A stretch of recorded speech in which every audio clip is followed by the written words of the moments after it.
The Gambler by Fyodor DOSTOEVSKY. Retold by Catherine Sklerova. Chapter 10. Almost a month passed since I last read these notes, which I began to write under the influence of my disordered impressions. The crisis has since arrived, but it was 100 times bigger than I had expected. It all seems very strange to me. Something marvelous has happened to me. At any rate, this is how I see it. I mean the whirlpool of events in which I was involved. But the most curious thing of all is my part in these events. Yet, now the actual crisis has passed away like a dream. Even my love for Polina is dead. Was it ever so real and strong as I thought? If so, what was happened of it now? Sometimes I think I must be crazy, that these events have only seemed to happen, that still they merely seem to be happening. I've collected and reared my notes. I'm alone at present. Autumn is coming. I live in this melancholy town and do not think of my future. I live under the influence of different moods, and of my memories of the whirlpool which drew me into its center and then cast me away again. At times it seems to me that the whirlpool will wrap me in its folds once again and will reel me around and around until I lose my sense of reality. Yet it may be that I will be able to stop myself from reeling if I can write of what has happened last month. I really want to write about these events and break the spell of the passing moment. These events are so dear to me that I fear to touch the vision with anything new, lest it should be dissolved in the smoke. They will always be fresh in my memories even after 40 years. So let me write of it in detail. First of all, let me finish the story of the grandmother. The next day, she lost every golden that she possessed. Things were destined to happen. She played all day until 8 o'clock in the evening. She scarcely drank or ate anything. Such things were not important to her at the time. I didn't witness her play, but learned of it all later. All day, Potapych waited for her at the entrance of the gaming salon. The Poles directed her game. She changed them more than at once, but all in vain. She was losing her money desperately. At last, the old lady dismissed all the Poles and began to play without anybody's help. She played simply at random. The same evening, Potapych related the story to me, with tears in his eyes. She was losing all day, and the croupiers and the authorities of the casino showed her special attention. Her unlucky play quickly spread through the town. Every visitor of the casino came closer to her in order to see an old grandmother who had lost everything. Finally, towards the end of the day, when the grandmother was going to play her last banknote, there were at least 6 Poles standing beside her. When the old lady lost her last banknote, they no longer took any notice of her. She called for Potapych and he conveyed her to the hotel without saying a word. According to Potapych's calculations, the grandmother lost 90,000 rubles in gold that day, in addition to the money which she had lost the day before. Every paper security which she had brought with her she had been changed into cash. Also, I could not but marvel at the way in which she sat in her chair for 8 hours. She never left the gaming table. Potapych told me that there were 3 times when she really began to win, but that led her to false hopes, and after that she could not leave the casino. Every gambler knows how a person can sit all day and night at the gaming table without even looking to the right or left. Meanwhile, that day, some other very important events were happening in our hotel. Before the grandmother had left her suite, the general and the Graf decided to make their last move. When they learned that old lady had changed her mind about departing, they resolved to go to her suite and have a serious talk with her. The general went too far in his prayers. Moreover, he mentioned his debts and even his love for Mademoiselle Blanche. Then he suddenly began to talk angrily with his mother, saying that she was disgracing the family honor, that she was making a public scandal of herself and of him, and that she was destroying a fair name of Russia. The result was that the grandmother turned him out of her room with a stick. Later in that morning, the general talked with the Gruyers, asking for his advice and ideas in this unprecedented situation. The Gruyers shrugged his shoulders at his question while the general went on talking and walking about his study. Finally, the Gruyers shook his head and left the study. By the evening, I was told that he had left the hotel, after talking very seriously with Mademoiselle Blanche. As for the latter, she ignored the general and his family. She didn't even look at him. He had become a nonentity to her. Even when he met her in the casino walking arm in arm with the prince, she didn't say a word to him. Mademoiselle Blanche waited for the prince's proposal of marriage, but in this she had made a big mistake. That evening she found out that Prince had not any money or property. On the contrary, he borrowed some money merely to play at roulette.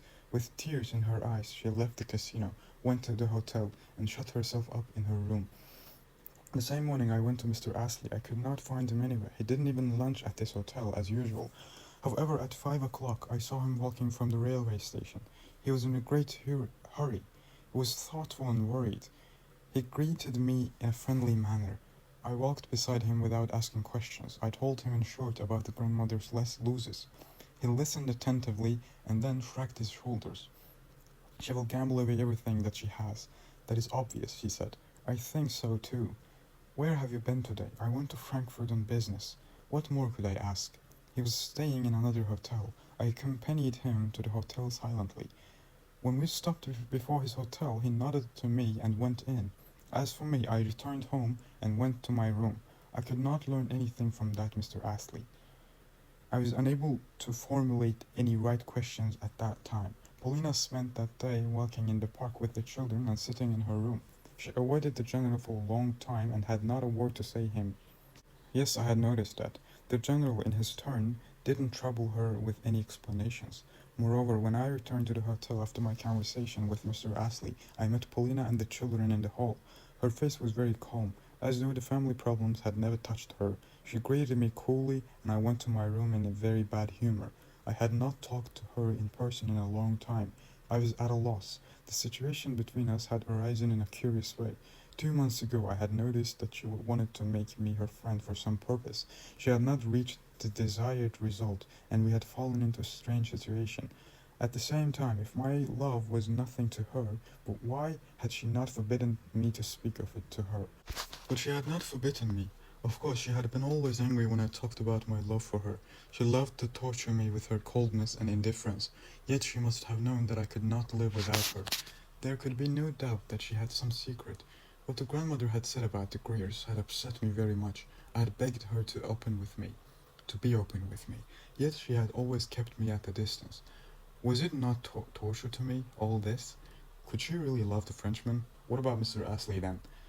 Their affairs were extremely mixed. Oh, what a distress it caused me. When I came to my room, I wrote the following letter at once. Polina Alexandrovna, I see clearly that there is a crisis that will involve you too. I ask you for the last time. Do you need me or my life? If you do, just write me. I closed the letter and sent it by the maid I had met in the corridor. Though I didn't expect her reply, about 3 minutes passed before the maid returned me with the best regards from a person about 7 o'clock. I was sent to the general. I found him in his study as usual. I understood that he was going to go out, as his hat and stick lay on the sofa. He stood in the middle of the room. He was saying something to himself. As soon as he saw me, he came up to me and seized me by both hands and asked me to sit down on a chair beside him. Then he said to me with shaking lips and tears in his eyes, "Oh, Alexis Ivanovich, save me, save me." I could not say anything for a long time. Though he kept talking and talking. "Have mercy, mercy," he cried. I thought that he had expected some advice from me. In fact, he was very confused and distressed. Then he dropped down to his knees and begged me to go to Mademoiselle Blanche, to persuade her to return to him and accept his proposal of marriage. "But, General," I cried, "it is possible she will not agree to see me. What could I do with her?" "It will be useless to talk to her now." I protested in vain, because he could understand nothing that I was said to him. After that, he began to talk about his mother. He could do nothing to tear her away from the gaming table. Poor General. In Russia, he said, old women like my mother are placed under proper guardianship. Yes, that is true. As he said this, he lay down on the sofa. He was breathless. After a while, he told me that Mademoiselle Blanche had refused to marry him because the grandmother had gambled away her mother in property. He also told me that the Greers had gone away with everything which he had mortgaged to him. He didn't know how to live anymore. "Then how will you pay your hotel bill?" I asked. He looked at me vaguely. It was clear that he had not understood my question. Then I tried to get him to speak to Polina and the children. "Yes, yes," was his brief answer. "What can I do now? What can I do now?" he cried loudly. His despair was beyond description. He was crying bitterly. Nothing could be done with such a man, yet it was dangerous to leave him alone because something might happen to him. Presently, I left him and asked the maid to keep an eye on him. When I left the general, I met Potapych in the corridor. He told me that the grandmother wanted to see me. It was now 9 o'clock, and she had returned from the casino after finally losing all that she possessed. I found her sitting in the chair. She looked very pale and tired. Martha brought her a cup of tea and forced her to drink it. The old lady's voice sounded different. "Good evening, Alexis Ivanovich," she said slowly. "Pardon me for disturbing you again. Please pardon an old woman. I have lost 90,000 rubles. You did it right in refusing to come with me today. I'm without a single coin now. But I must not wait another moment. I must leave by the 9:30 train. The Englishman, your friend, lent me 3,000 francs for my journey. You can leave me now, Alexis Ivanovich. All my bones are aching, and I still have some time to rest. Do not be angry with me. I'm a stupid woman. Well, goodbye."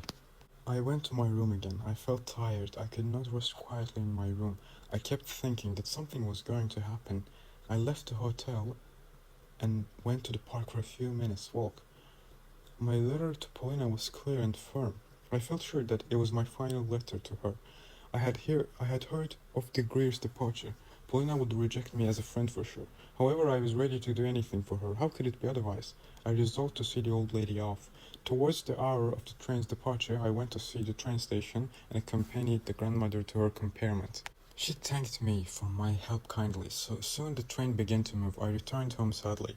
As I was passing the general study, I suddenly decided to enter. When I opened the door, I stopped in astonishment.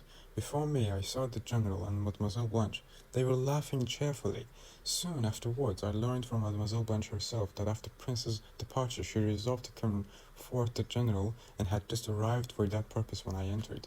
Fortunately, the poor general didn't know that she had long ago packed her trunks for the morning train to Paris.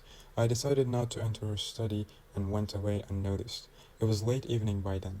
When I entered my room, I saw a figure in the darkness, sitting on a chair in the corner by the window.